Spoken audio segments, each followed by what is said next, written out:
world from whichever time zone you're catching me from. My name is MD90 and welcome to my YouTube channel. If you're not subscribed to the channel, make sure you hit that subscribe button, turn on the bell notification to all so that you do not miss any upload that comes up on the channel. And the easiest way for you to navigate the channel, because we put out a lot of content, is head to the playlist and you'll find all various things that we're doing here curated for you based on your interests. So we've got the Kutka podcast, we've got the Tishimi production. These are movies, actually, short movies that you can find on that playlist.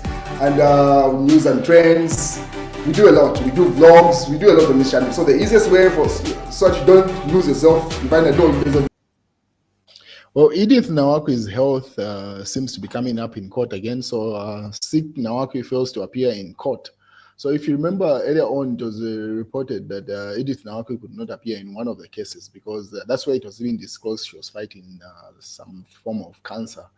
And the person that had signed as surety simply stated they could not state when she is going to appear in court next because they do not know how her health will be at the time. So you're simply saying it's not up to that person to state when she's likely to appear in court. It's based off the doctors and her health, how she responds to the medication. So Daily Mail reported saying, Forum for Democracy and Development FDD President Edith Nawakwi has again failed to appear in court in a case where she is charged with abduction due to reported illness. Abduction due to reported ill health.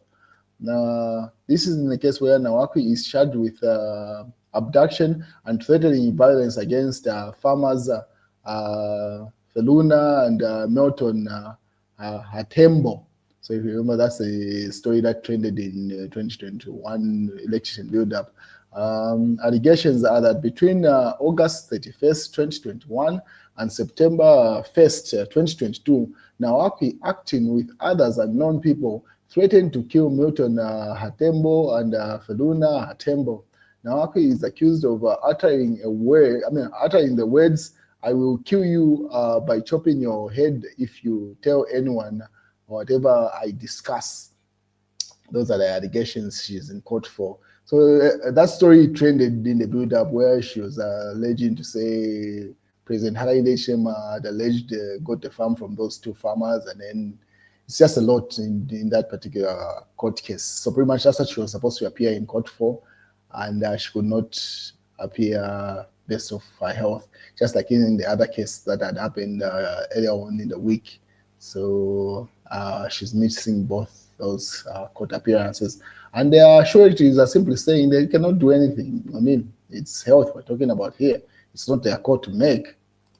So that's the news there. While it's Jemton Starks blackmail, Dixon Jerry weighs in. So the Zambian government yesterday announced the suspension of 15% export tax imposed on gemstone and precious stones barely 2 months after becoming effective, thereby triggering a massive debate in the country. So you're simply chipping in. As you may be aware, the government retrieved that tax that they had imposed on that. So there's debate coming from the ruling government, the UPND, and obviously the General Public. And that's where Dixon Jerry also chips in on the suspension of mineral tax. May the Almighty hold me. That's Blackstone there, Mwansa, who wanted to chip in also. So people are simply giving their side of the story. But Jito stepped in and they said the only reason why they withdrew the taxes because the people that are in the trade, the Zambians actually, the mines, Zambian miners, complained to say their stones are going to be unfavorable on the global market because they'll be overly taxed, meaning they'll be very expensive if they have to trade outside the country, so that they can be profitable. So that's the reason why government decided to withdraw that particular tax. But anyway, you expect people to give their points of view. And then obviously Blackstone there writes congratulations to President Hakainde Hichilema on your wise decision to take us back to the real neo-colonialism. So he says, you have earned my respect for betraying the struggling masses in Zambian citizens. It is great when the geopolitical landscape has indicated that the urgent need for more self-reliant countries is now, and your policies in mineral tax have always been clearly influenced by the same elite Western trained individuals. So he simply says the president is making policies that are in favor of the West. He alleges that's Blackson there, Mwansa, Ezra there. Yeah, and he attaches the president there, more like dear Mr. President kind of thing he wrote to President Hakainde Hichilema there.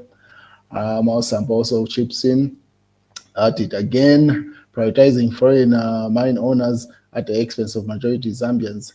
It is really on what the Treasury collects.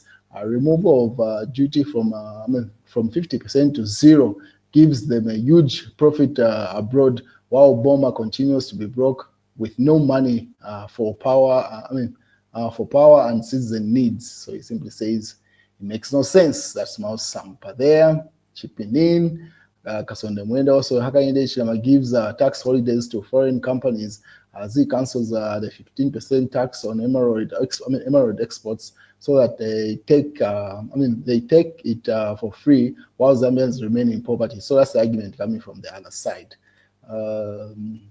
Pretty much Mausampa doubles down on the same. And then I want to see Thomas Supalo and Christine in 2026. Those are the youthful members of parliament. People are taking polls to say how many more youths are going to go into parliament in 2026.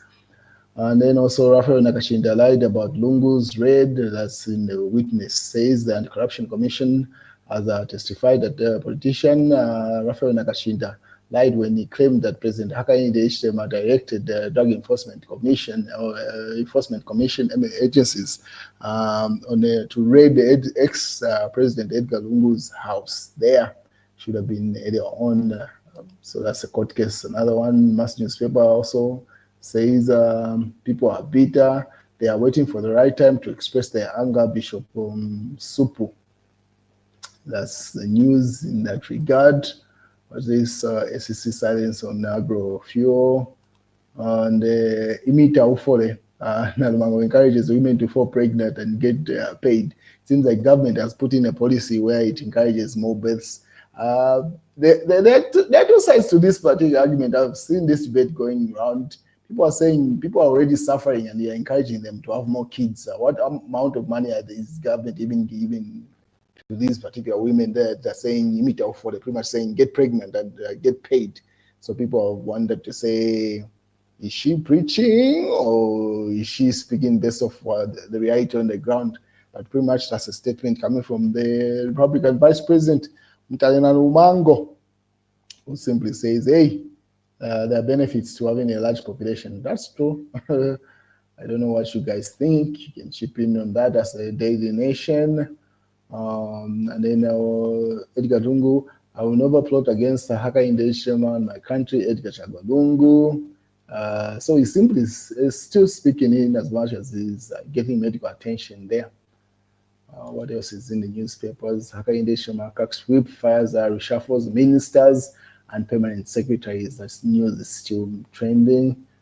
And what else is here? Hichilema fires. I mean, obviously, that's the news. That's the one that got people off guard is the move of Disaster Management and Mitigation Unit National Coordinator Gabriel Paulen to the Ministry of Local Government as a permanent secretary. Pretty much the National Coordinator and permanent secretary are pretty much like the same portfolio, but people would prefer to be in the DMMU.